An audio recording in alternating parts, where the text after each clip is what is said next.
Hello dear students, you are watching 8th class video, and in this video I will explain chapter 10, that is networks.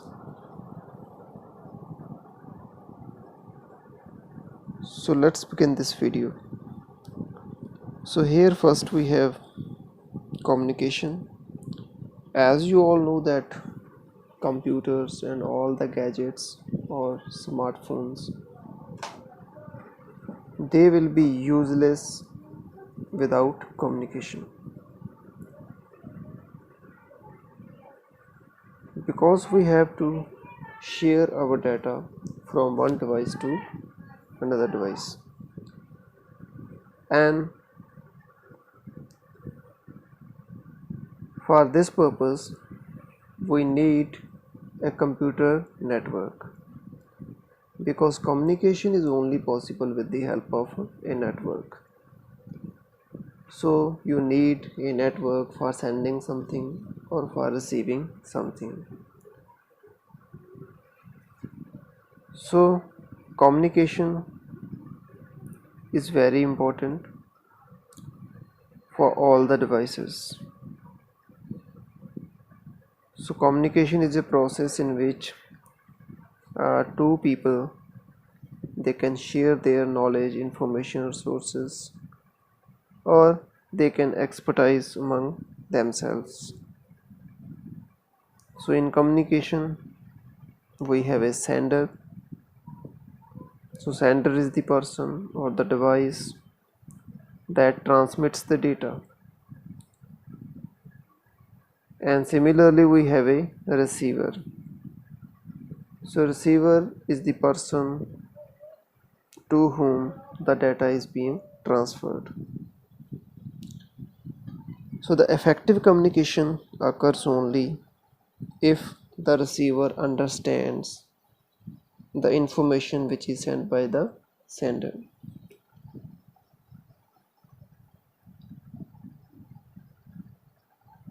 Next we have the computer communication. So a communication which is established with the help of computers and with the help of networks is called computer communication. So with the help of computer communication you can share information and data, instructions, and you can share the softwares and even the hardware devices with other computers. So computer communication is described as a process in which one computer transfers the data, instruction, and information to another computer or computers. So we can connect several computers together on a single network.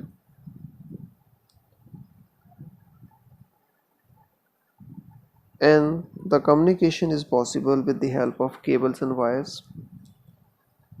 So with the help of cables and wires we can establish a wired network.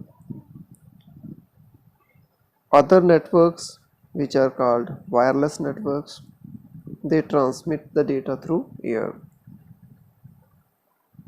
So here we have some steps for the successful communication or for the successful computer communication. What you need? The first thing that you need is a sender. So sender is the person or the device that initiate the sending process. So next is communication channel or transmission media. So it is the medium through which data travels. It can be in the form of wires or it can be wireless. Then we have the receiver. So receiver is the device that accepts the transmission of data, instruction, and other information. So it can be a computer or mobile phone. Then we have the protocol. Protocol is the set of rules that are used for effective communication. So while sending or while receiving something with the help of a network, certain rules are followed, like TCP/IP is there, transmission control protocol, internet protocol is there, and these rules ensures that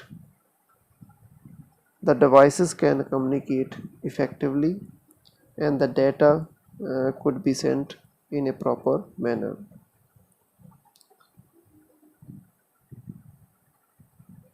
So here in this diagram you can see two computers, they are communicating with each other. One is the sender and one is the receiver.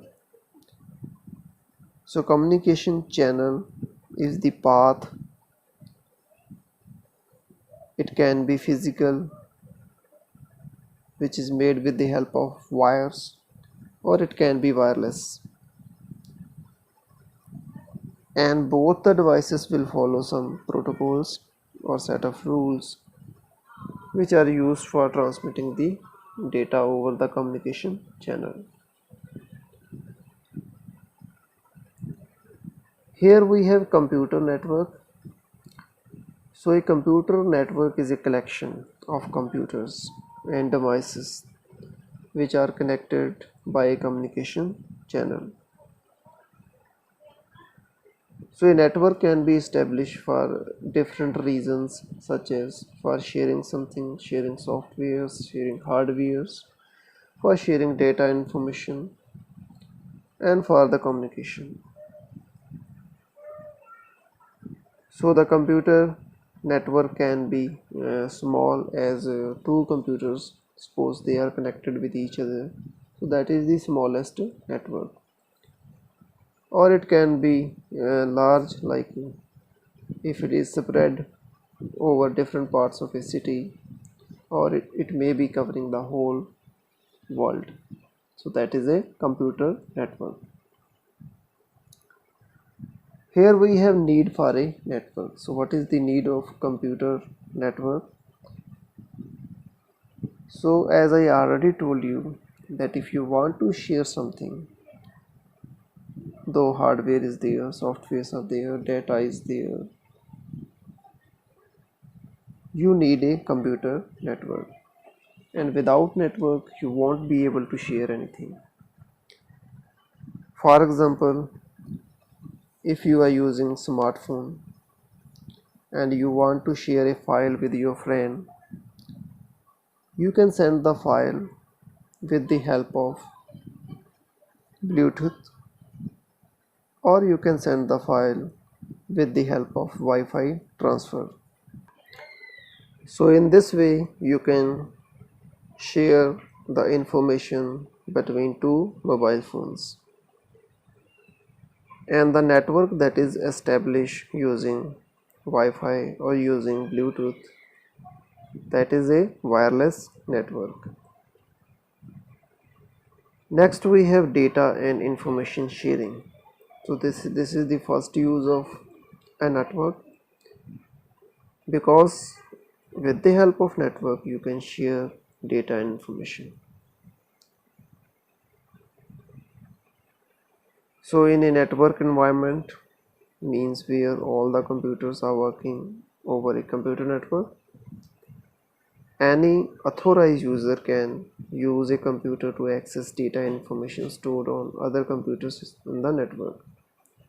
So you can access the information which is stored on other computer, but who can access? Only authorized user, means the user who have the permission to access the data that is stored on some other computer.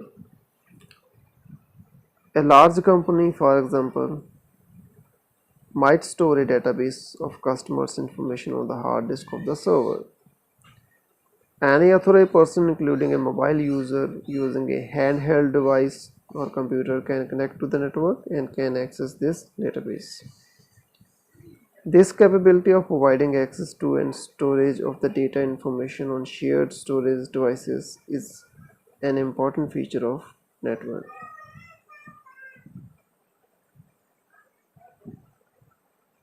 Second, we have hardware sharing.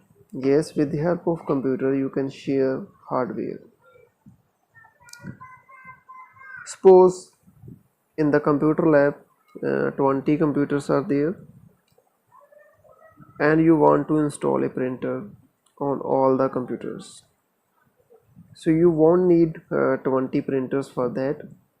Actually you can set up a one computer and you can share that computer with the help of network among all the computers. So the shared printer will be visible on all the computers and all the computers can use the shared printer. So similarly, if you need the internet connection on all the computers, you don't need different internet connection for different computers. Actually, you can share the same modem or the same connection with all the computers with the help of a network. So in this way, you can share the hardware with other computers in the network.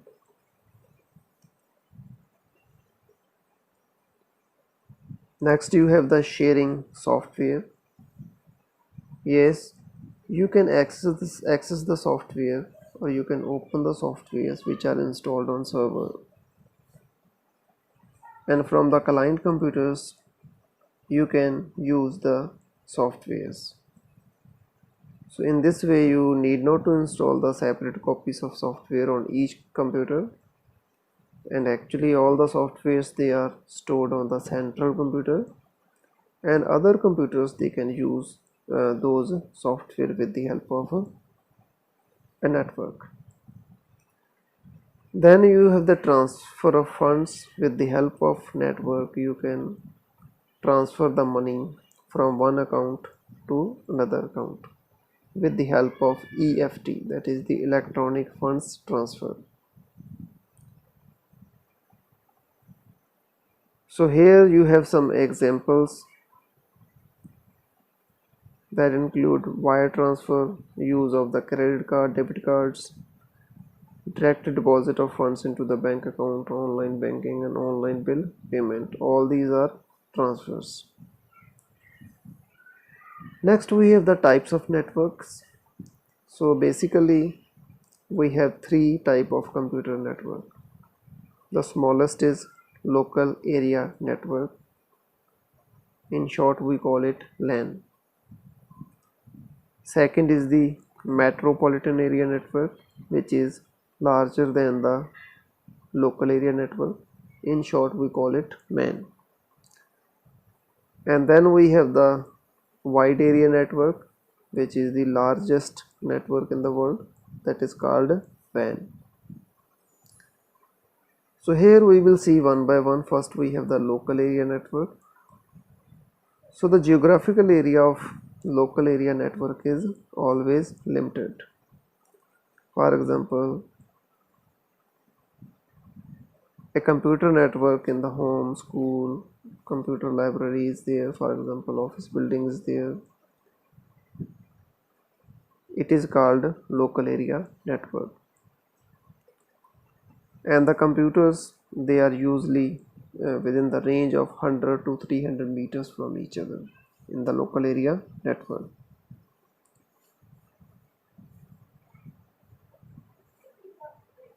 And in the local area networks mostly the computers they are connected with the help of a cable known as LAN cable or local area network cable.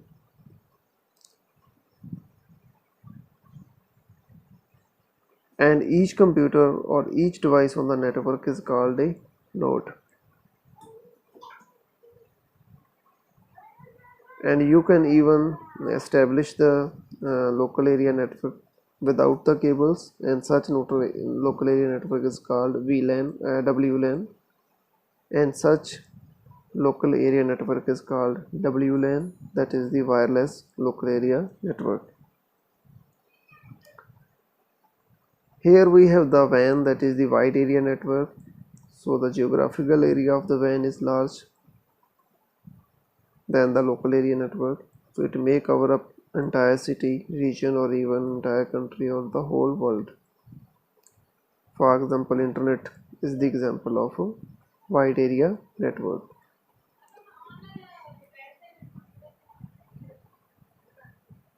And here we have the metropolitan area network.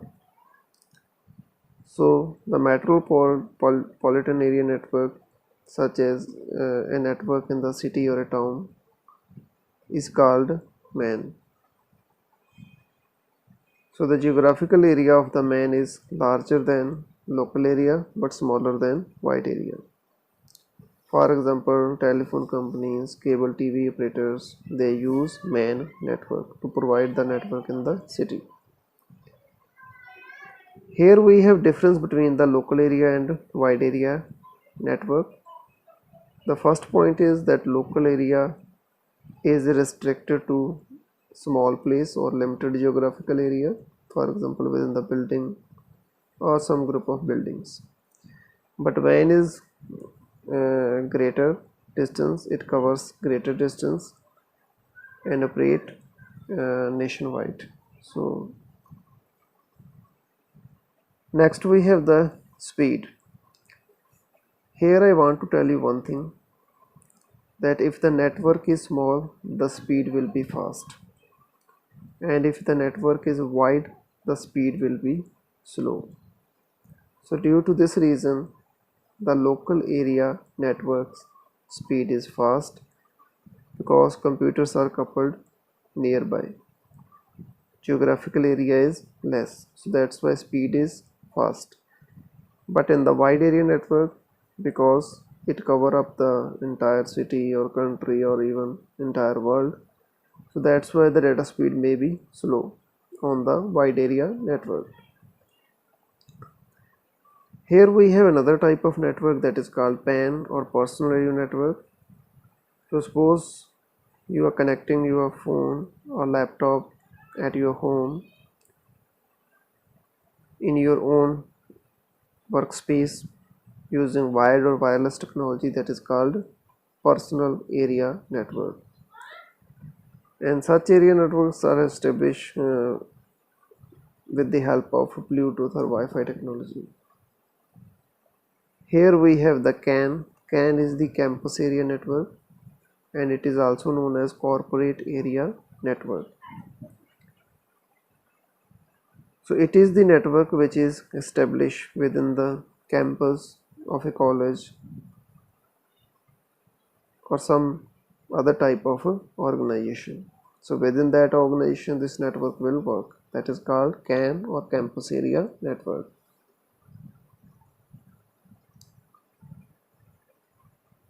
Next we have the communication channels or transmission media. So here in this topic we will see some medias, wired or wireless. They are used for transferring data. So with the help of communication channel or media, you can transfer data or you can establish a network. So it is a medium on which the information travels. When you send some data from a computer or mobile phone, the signal must be transferred from one place to the another place, and that signal can travel either through the air or through the wire, etc. So two type of medias are there. One is called physical media or the wired media, and the second type is wireless media. So firstly we have the physical transmission media, in which we will see some cables or wires.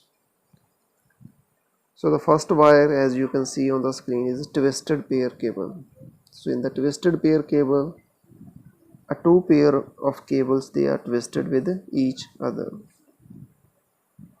and these wires are color coded. So for example, black and red wire is there, white and red is there, yellow and orange is there.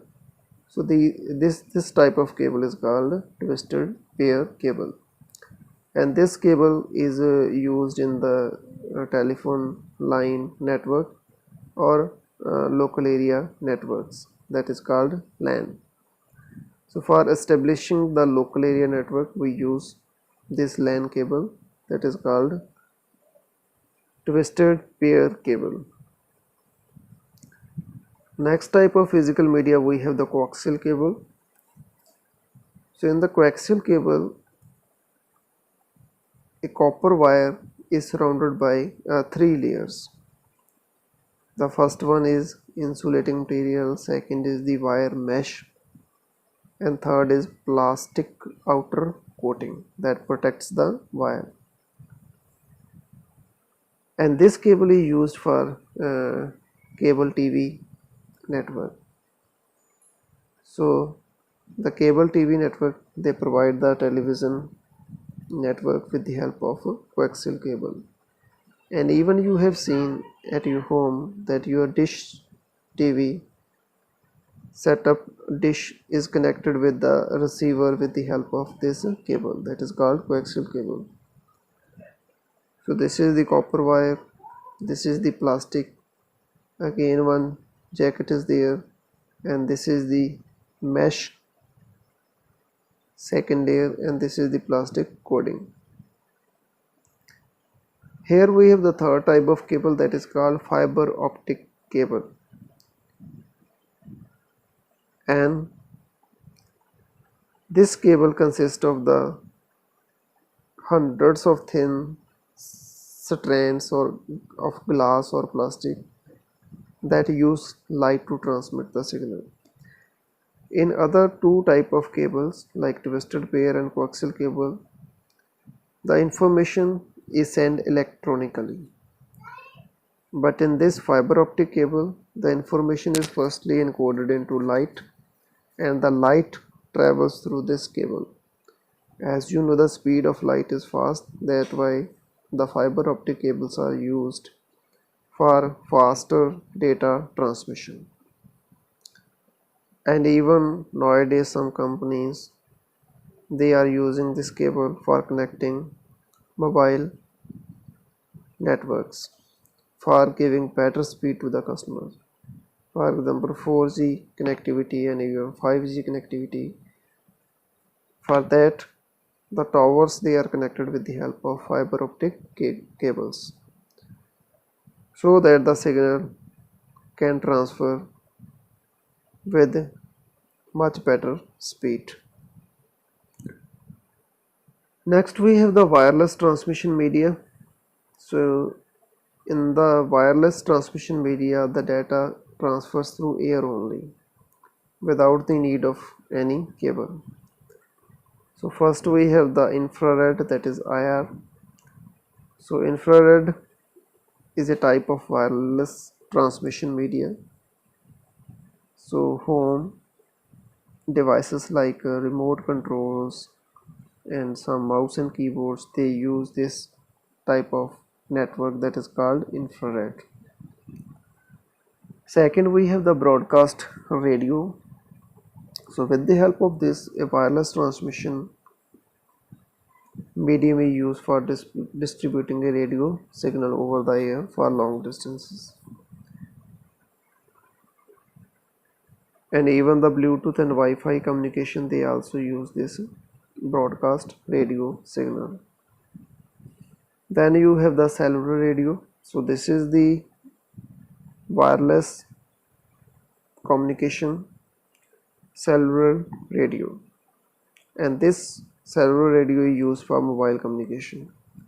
So when you use a smartphone or any other phone and you connect the phone over a phone call and your voice is transferred to the other person, and actually you are using cellular radio network. For example, 1G, 2G, 3G, 4G and even 5G. Currently in India 4G is working, but 5G will be working after 1 or 2 years. So these networks are called cellular radio. And here we have the microwave. So it is the high speed wireless signal transmission. So with the help of microwave station, you can send the signal from one station to the another station. So for example, one station is on the earth and one antenna can transmit the signal to the other station. And then we have the communication satellite. So with the help of satellite, firstly the signal is sent from the earth-based station to the satellite. Then the satellite will receive the signal, it will amplify the signal and will send the signal back on the earth with a large coverage. So approximately it will cover the whole earth. So in this way the television network and radio broadcasts and weather forecasting, video conferencing, GPS, that is the global positioning system that is used in the map for finding the position and finding the routes, etc. They all use communication satellite. And here we have some terms that are related to the internet. So the first one is intranet. So there is a slight difference between internet and intranet. Internet is largest network. It is a public network with which any individual who has access to the internet can connect and can open any website. But intranet is an internal network. So suppose one company is there and company information and sources, they are shared with the employees, and employees are connected with the network of that company, and those employees will be able to access the resources of the company which are provided within the company only, and other person with the help of internet they cannot access this type of private network, that is called intranet. Internet also works just like internet, and you can use any type of web browser within the organization to access the resources of the company. Then we have the IP address and DNS.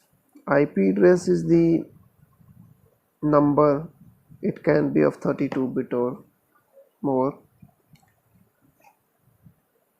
and this number is used to identify a device on the network. So all the devices on the over the network, they have a special number that is called IP address. And in IP address there are 4 octets which are separated by a dot or by period sign, and the value of each octet can vary between 0 to 255. For example, here one IP address is given 153.25.15.10. So in this pattern the IP addresses are generated for each device to identify the device. And next we have the DNS, that is the domain naming system. Actually, whenever you enter some website in the web browser, what will happen, firstly you will type the name of the website only, for example www.google.com. Then this name will go to the DNS server, and DNS server will convert this name into the IP address, and only then this website will open. If you know the IP address of a website, you can type the IP address, the same website will open. But it is very difficult to remember the IP address of all the websites. So for that we use the namings, because names are easy to remember. So DNS server, it will translate the website name into its IP address so that the proper web page could be opened. Next we have the web page. So web page is a single document. It can consist of several multimedia like text, images, sound, video, and it can be on any topic. Then we have the website. So website is a collection of web pages. So the first page of the website is called home page, and home page is connected with other pages with the help of hyperlinks. Here we have the web portal. So web portal is also a website, and it can provide you a variety of information on some topic.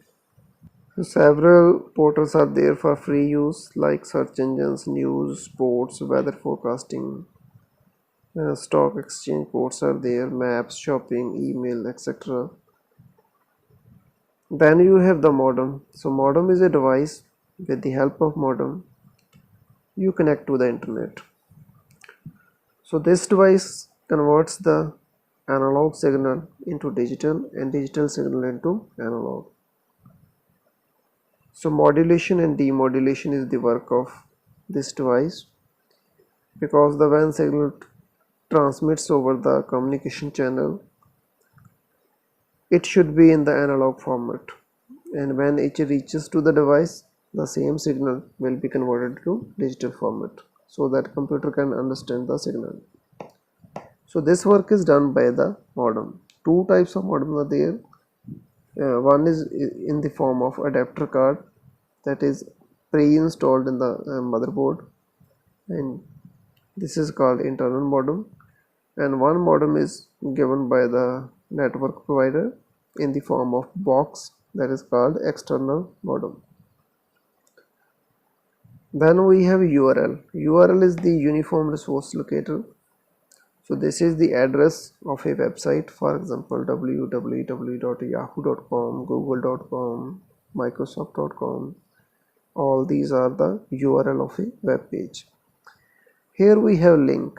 So link is also known as hyperlink, and with the help of link you can connect different pages with the web page. So whenever you click on a link, a new file or a new page will appear on the screen. So hyperlink is a clickable part on the web page.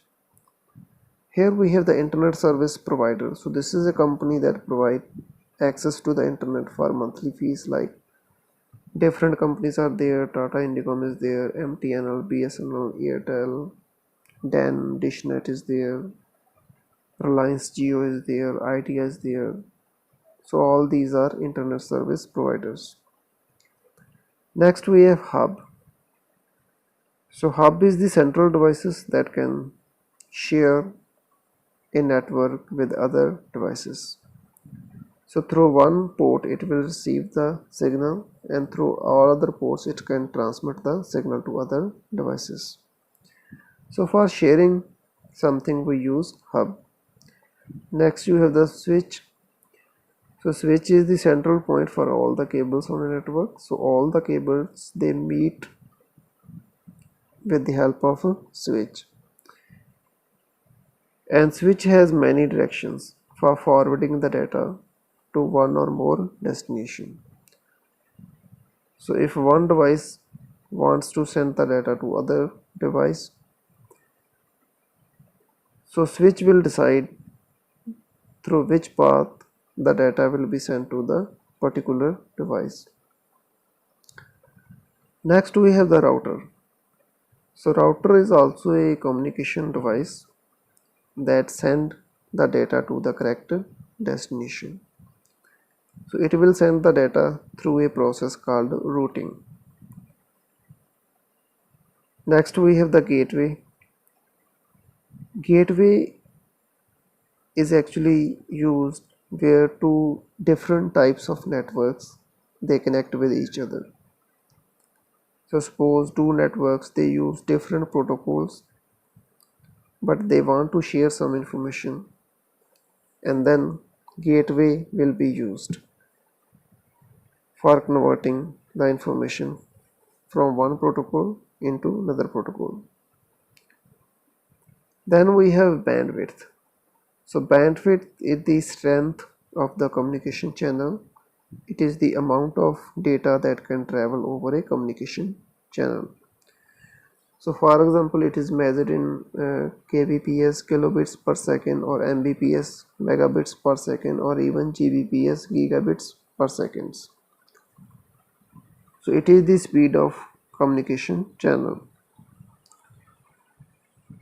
And here we have some protocols, set of rules, like HTTP is the hypertext transfer protocol. It is used by the web browser to open the website. So when you open a website, the website data will be transferred through HTTP. Then you have the FTP. FTP used for file transfer protocol. So for uploading and downloading the files from the server, this protocol is used. Then we have the TCP/IP. TCP is the transmission control protocol and IP is the internet protocol. So the transmission responsibility for dividing the information into packets, then sending the packets one by one in a proper way. If any packet is lost on the network, then retransferring that packet and assembling the packets on the destination. These all steps are performed by the TCP, that is the transmission control protocol. Because these two protocols, they work together, TCP and IP, so that's why they are mostly used most commonly together. They are used, TCP IP. Here we have the POP3, that is the post office protocol, and IMAP, that is the internet message access protocol. So POP3 and IMAP, they are used for email, and for receiving the emails we use these protocols. So here little difference is there. If you are using the POP3 protocol, once the messages, they are synced on the device, and after that the original messages, they will get deleted from the mail server. You cannot access those emails on the server from another device if you are using POP3. But if you are using IMAP, then you can access the mails on the mail server directly, and even you can read the mails from other devices because they will be available on the mail server and they won't be get deleted even after syncing the mails. And then we have the SMTP. SMTP is the simple mail transfer protocol, and this protocol is used for sending email. And these two, POP3 and IMAP, they were used for downloading the emails from the mail server, and SMTP used for sending the mail over the internet. And this was developed in 1980. And here in the last line it is given that mostly all the email programs like Outlook is there and other Gmail is there, they use SMTP for sending mail, and they use POP3 and IMAP. Either they will use POP3 or they will use IMAP for receiving the mails. So this you have to keep in mind, that SMTP is just for sending mail and POP3 and IMAP, they are for receiving emails. So these were the points in this chapter. I hope you have understood this chapter very well. So meet you soon in the next video. Thanks for watching this video.